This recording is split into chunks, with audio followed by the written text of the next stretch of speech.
Number one అంటారు. అసలైన number one Gurukashi university.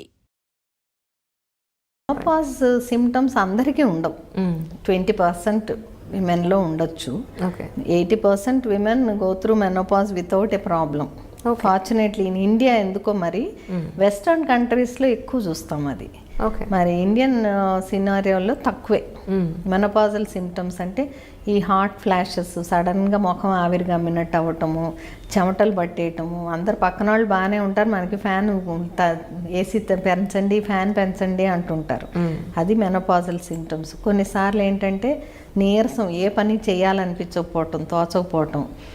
నాకు ఒక ఫ్రెండ్ చెప్పింది, పొద్దున్నే కాఫీ పెట్టుకోవటం అంటే బ్రేక్ఫాస్ట్తో పాటు కాఫీ 1 పార్ట్.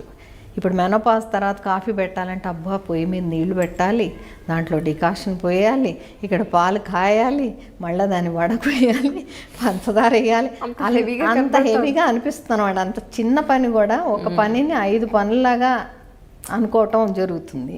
తర్వాత నిద్ర పట్టకపోవటము, ఇంకోటి చిరాకు, కోపము, ప్రతిదాని మీద చిరాకు, కోపం. అదే సమయంలో పిల్లలు కూడా పెద్దవాళ్ళు ఈ కాలేజీలకు వెళ్ళిపోవటం, పెళ్ళిళ్ళే వెళ్ళిపోవటంతో ఎంప్టీ నెస్ట్ సిండ్రోమ్ అంటాం.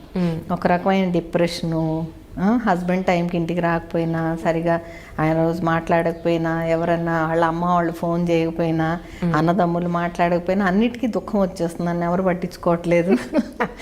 ప్లస్ బాడీ ఇమేజ్లో మార్పులు వస్తాయి మెనోపాజ్ తర్వాత. స్కిన్ చేంజెస్ వస్తాయి, హెయిర్ గ్రేయింగ్ అవుతుంది. సో వాటి మీద ఒక రకమైన ఫీలింగ్. సో ఇవన్నీ కలిసి మన ఇండియాలో మెనోపాజ్ వచ్చేటప్పటికి పాత రోజులు చెప్పేది ఏంటంటే మదర్ ఇన్ లా అయిపోయే ఒక హోదా. సో దే ఫీల్ ఒక కంబైన్డ్ ఫ్యామిలీ సిస్టమ్ ఉండేది. సో అంత ఉండేది కాదు అని. ఇప్పుడు వెస్ట్లో న్యూక్లియర్ ఫ్యామిలీస్, మనకు కూడా అదే వస్తుంది, న్యూక్లియర్ ఫ్యామిలీ సిస్టమ్. సో ఈ ఎంప్టీ నెస్ట్ సిండ్రోము, ఈ బాడీ ఇమేజ్ చేంజెస్ ఇవన్నీ కూడా యాడ్ అవుతాయి. సో ఇది physical loss of hormone, emotional loss of babies, I mean the family system. మూడోది ఫిజికల్ బాడీ చేంజెస్. ఇవన్నీ ఉన్నాయన్నమాట, hormonal, emotional, physical. So the more we give importance to them, more symptoms ఎక్కువైనట్టు ఉంటాయి. అయితే menopause తర్వాత ఏంటంటే మన హెల్త్ 35 ఇయర్స్కి పీక్లో ఉంటుంది, 30 అప్పటి నుంచి డౌన్ హిల్లే. మెనోపాజ్ తర్వాత ఇంకా స్టీప్ డౌన్ ఫిల్ అవుతుంది. సో సడన్గా bones will become weaker, skin will become loose, then fat redistribute అవుతుంది, పొట్ట చుట్టూ ఫ్యాట్ వస్తుంది, ఒక రకమైన ఇన్సులిన్ రెసిస్టెన్స్ వస్తుంది మెనోపాజ్ అప్పుడు. ఎందుకంటే ఎక్కువ హార్మోన్ ఓవరీస్లో వచ్చే ఈస్ట్రోజన్ ఆగిపోతుంది. ఆగిపోయినప్పుడు ఈస్ట్రోజన్ బాడీకి కావాలంటే ఎక్కడి నుంచి వస్తుందంటే ఫ్యాట్లోంచి వస్తుంది. సో ఈ ఓవరీస్లో ఈస్ట్రోజన్ ఆగిపోయినా టెస్టోస్ట్రోన్ వస్తుంది. సో రీప్రొడక్టివ్ ఏజ్లో ఎంత టెస్టోస్ట్రోన్ వస్తుందో అంతా ఆల్మోస్ట్ అంతా వస్తుంది మెనోపాజ్లో. కొంచెం తగ్గుతుంది కానీ వస్తుంది. వస్తే ఆ టెస్టోస్ట్రోన్ ఫ్యాట్లోకి వెళ్ళి ఈస్ట్రోన్ అని మారుతుంది.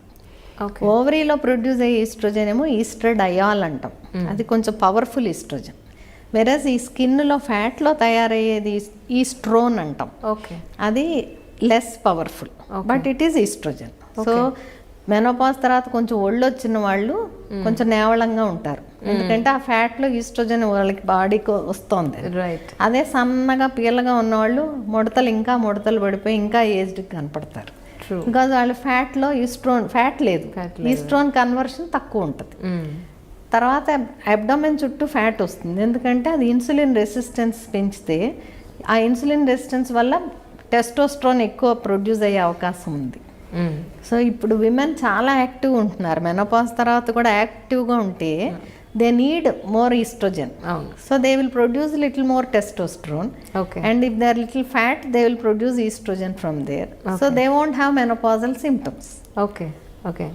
మీ దగ్గరికి ఈ మెనోపాజ్ని కొంచెం పోస్ట్పోన్ చేసే అవకాశాలు ఏమైనా ఉన్నాయండి? చాలా మంది హెచ్ఆర్టీ హార్మోన్ రీప్లేస్మెంట్ థెరపీ ఉంది కొంతమందికి. అంటే ఇప్పుడు బాగా మెనోపాజల్ సిమ్టమ్స్ ఉన్నాయి, అసలు కూర్చోలేరు, నించోలేరు, రోజంతా విసుగ్గా అలా ప్రాబ్లం ఉన్న వాళ్ళకి హార్మోన్ ఇవ్వచ్చు, ఈస్ట్రోజన్ బయట నుంచి ఇస్తాం.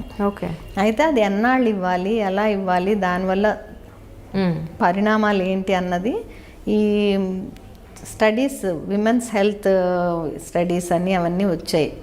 దాంట్లో వాళ్ళు ఈస్ట్రోజన్ వల్లే బ్రెస్ట్ క్యాన్సర్లు ఎక్కువ అవుతున్నాయి, ఎండోమెట్రియల్ క్యాన్సర్లు ఎక్కువ అవుతున్నాయి, అది ఇదని భయపెట్టేశారు, హార్ట్ అటాక్స్ వస్తున్నాయని. కానీ ఆ స్టడీ సరిగ్గా చేయలేదు.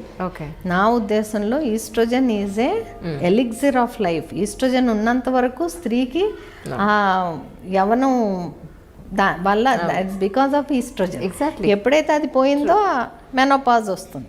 అయితే మనం లైఫ్ అంతా జీవితం ఎన్నో సంవత్సరాలు బతకలేం కదా, బతికినన్నాళ్ళు క్వాలిటీ ఆఫ్ లైఫ్ కావాలనుకున్న వాళ్ళు ఈస్ట్రోజన్ తీసుకోవచ్చు.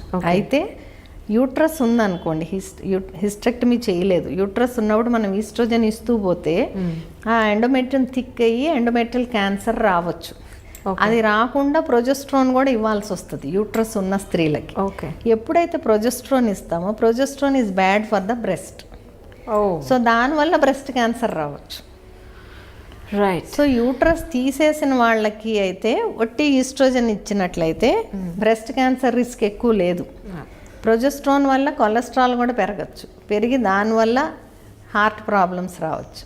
వెరస్ ఈస్ట్రోజన్ వల్ల కొలెస్ట్రాల్ తగ్గుతుంది. So estrogen is actually good for the body. కానీ అట్లా అని మనం ఎల్లకాలం ఇవ్వలేము. సో కొన్నాళ్ళు ఒక 3 years 4 years. ఇప్పుడు కొంతమంది నేను చెప్పాను ప్రిమెచ్యూర్ ఓవేరియన్ ఫెయిల్యూర్ 30-35 ఏళ్లకే మెనోపాజ్లు వచ్చేస్తున్నాయి వాళ్ళకి కంపల్సరీ న్యాచురల్ మెనోపాజ్ అంటే 45-50 years ఏజ్ వచ్చే వరకు హార్మోన్స్ ఇవ్వటం వల్ల మంచిది. సో యూట్రస్ ఉన్న వాళ్ళకి ఎండోమెట్రియంలో మిరీనా అని ఇప్పుడు ఓకే ఇంట్రాయూట్రైన్ సిస్టమ్ వచ్చింది, అది పెట్టి కూడా మనం ఈస్ట్రోజన్ ఇవ్వచ్చు.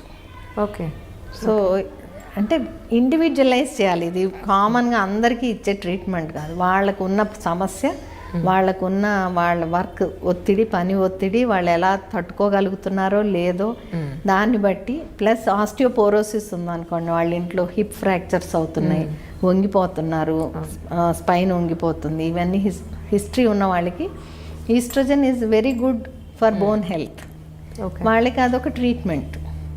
సో అలాంటి వాళ్ళకి ఇచ్చినందువల్ల మనం నష్టం కంటే లాభం ఎక్కువ. సో ఇలా అన్ని లాభ నష్టాలు బేరీజ్ వేసుకొని వాళ్ళ రిక్వైర్మెంట్, వాళ్ళ అవసరాలను బట్టి మనం ట్రీట్మెంట్ ఇవ్వాల్సి ఉంటుంది. ఇప్పటివరకు విమెన్ హెల్త్ ఇష్యూస్ మీద మాట్లాడి అలసిపోయి ఉంటారు.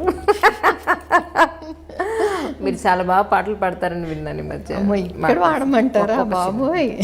ఒక చిన్నది మీరు ఇప్పుడు నేర్చుకుంటున్నారా? మీరు ఎన్నాళ్ళని నేర్చుకుంటున్నారు అసలు? చాలా కాలంగా నేర్చుకుంటున్నాను, 18 ఏళ్ళ నుంచి లైట్ మ్యూజిక్ నేర్చుకుంటున్నాను. మా మాస్టర్ గారు కూడా వచ్చినట్టున్నారు, వెయిటింగ్. ఒకటి ఈ 18 సంవత్సరాల్లో మీరు నేర్చుకున్నది, మీరు బాగా ఇష్టమైంది ఒక చిన్న లైన్ మా కోసం పాడండి please. And for more videos, please subscribe to iDream. Please subscribe to iDream. Please subscribe iDream. And please subscribe to iDream. For more videos, subscribe to iDream. please like, share and subscribe to the channel. Congratulations, iDream. Subscribe to iDream. Subscribe to iDream. So subscribe to iDream Media. iDream ki iDream team andarki huge congratulations. Please subscribe iDream Media. Please subscribe to iDream. Subscribe iDream. Please subscribe to iDream. iDream అంటే నా కళల channel subscribe చేసుకున్న నోరు తిరుగుతలేదు, మీరైతే గంట గుర్తు కొట్టండి. For more such videos, please subscribe to iDream. Subscribe to iDream. Please subscribe to iDream. Please subscribe iDream Media. Please do subscribe to iDream. Please subscribe to iDream Media. For best entertainment and information, please subscribe iDream. And don't forget to subscribe to iDream.